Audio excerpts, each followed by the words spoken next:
अस्सलाम वालेकुम एवरीवन। कैसे हैं आप सब? उम्मीद करती हूँ बिल्कुल ठीक ठाक होंगे और अपने घर में खैर खैरियत से खुश होंगे, आबाद होंगे। अल्हम्दुलिल्लाह मैं भी बिल्कुल ठीक ठाक हूँ। और आज हम लेकर आए हैं अपने बच्चों को पार्क की तफरीह के लिए। बच्चों को कभी कभी घर के बाहर घुमाने फिराने के लिए भी लेकर जाना चाहिए।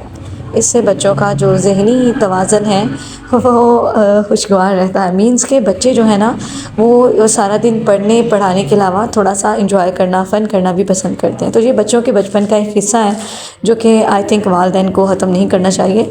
पढ़ने के साथ साथ उनकी जो एक अच्छी मतलब कि सैर व तफरीह है उसको भी बरकरार रखना चाहिए। अगर आप लोग अफोर्ड नहीं कर सकते तो आपके घर के करीब कोई भी अगर गार्डन है, पार्क है, एरिया है तो वहाँ पे कभी कभार बच्चों को ले जाया करें, ताकि बच्चे जो हैं वो अपने बचपन के इन खूबसूरत दिनों को एज़ आ मेमोरी बना कर रखें अपने पास। क्योंकि बच्चे जब बड़े हो जाते हैं ना फिर वो बताते हैं कि हम यहाँ भी गए, हमने बचपन में ये भी किया, हमने वो भी किया। अब हमारे बचपन में जो इन्जॉयमेंट थी वो अब इनकी दफ़ा तो है नहीं।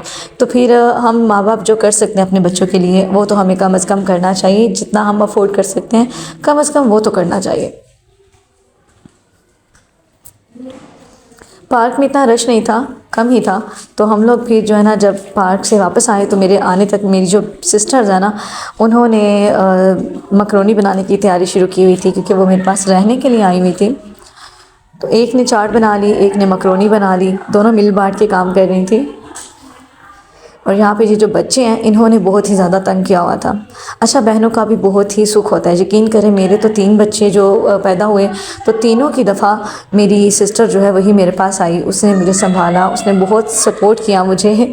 और अभी भी ये दोनों मेरी बहनों के पास खड़े हैं जम के कि हमने जो है ना आपके पास ही रहना है, आप मज़े मज़े के खाने बनाएंगे और हम खाएँगे। एक साइड पे मैंने जो है ना वो वाइट चना पुलाव बनाने के लिए रख दिया कि ये भी बन जाए। गर्मी इतनी थी ना, ये गर्मी का व्लॉग है, मैं आप सबको ये भी बता दूं। गर्मी इतनी थी कि हमने एक चूल्हा अंदर रखा था और एक बाहर। इससे हमें सहूलत हो गई थी कि वरना घर जो बंद है तो वहाँ पे गर्मी बहुत ज़्यादा हो जानी थी। मकरोनी जो मेरी छोटी सिस्टर बना रही थी और जो चाट है वो मेरी जो मुझसे छोटी सिस्टर है उसने बनाई। हम 3 बहनें और हमारा एक ही भाई है।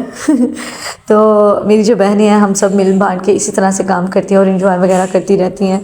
बहनों की जब शादियां हो जाती हैं तो फिर वो टाइम जो है ना वो इकट्ठे से, जिस तरह अभी हम लोग रह रही हैं वैसे तो हम रह नहीं सकती। अभी मेरी शादी हो चुकी है ना तो बस मेरी बहनें मुझे बहुत याद करती हैं। फिर जब उनका दिल उदास आता है तो मेरे पास आ जाती हैं। यहाँ पे जो शाम का टाइम हो गया था, दोपहर में तो हमने मकरोनी, चाट और चावल वगैरह बना लिए थे, लेकिन शाम में जो है ना वो हस्बैंड की फरमाइश है कि बिरयानी बनाओ।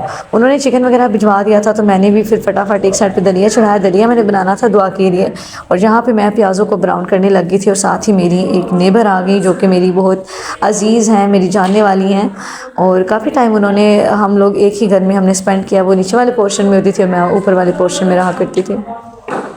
मैं तो अभी भी ऊपर वाले पोर्शन में हूँ लेकिन वो चली गई है। तो आज वो काफ़ी टाइम के बाद मेरे पास आई थी तो अच्छी हमारी गपशप हो गई। तो यहाँ पे वो मेरे पास बैठी हुई थी, बातें शातें कर रही थी, साथ साथ मैं कुकिंग कर रही थी।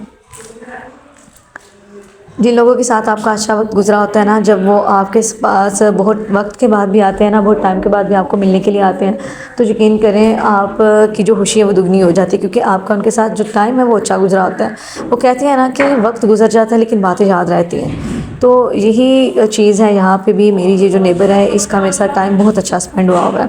हम दोनों ने मिल के जो है ना अपने घर में कोई भी अगर हम काम करते थे, जैसे कि मेरे घर में महफिल मिलाद होती थी तो वो मेरे साथ बहनों की तरह मेरी हेल्प कराया करती थी, और मैं भी उसके घर में बिल्कुल इसी तरह आया जाया करती थी।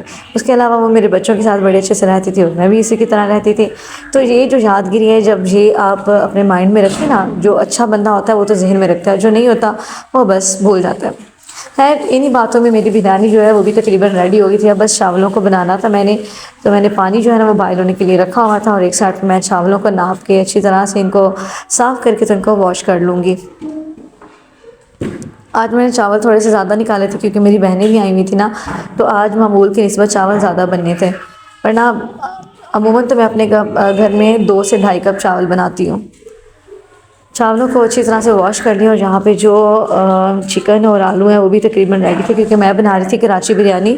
दलिया भी बनकर तैयार हो चुका था, और यहाँ पे मैंने इसको खुद भी थोड़ा सा टेस्ट किया क्योंकि मुझे इतनी भूख लग गई थी ना। मैंने कहा चलो थोड़ा सा दलिया खा के ना तो अपनी टमी को थोड़ा सा जो है ना वो रेस्ट दे देती हूँ, ताकि सब्र हो सके ना। बच्चों को एलसीडी लगा कर दी ताकि वो आराम से बैठ कर तो देखें और मुझे तंग नहीं करें। एक साइड पे मैंने दूध को बॉयल होने के लिए रख दिया और यहाँ पे जो बिरयानी है वो हमारी हो गई थी तैयार। तो चलिए इसको टेस्ट करते हैं और आपको बताते हैं कैसी बनी थी। वैसे कभी ऐसा होता नहीं कि बिरयानी मेरे से अच्छी ना बनी, बिरयानी तो यकीनन यकीनन 100% मुझसे बहुत अच्छी बनती है। हस्बैंड के भी आने का टाइम था तो मैंने ट्रे भर कर लगा लिया था। बहनें जो अंदर बैठ के खा ली थी आराम से और मैं बाहर बच्चों के पास बैठ गई थी, क्योंकि मेरे जो बच्चे हैं वो खाने के टाइम बहुत तंग करते हैं। फिर मुझे बिल्कुल अच्छा नहीं लगता कि एक बंदा सारा दिन काम काज से थका हो, उसको खाने भी सुकून से ना दिया जाए, इसलिए मैं बच्चों के लेके बाहर ही बैठ गई। 1 bite for my YouTube family.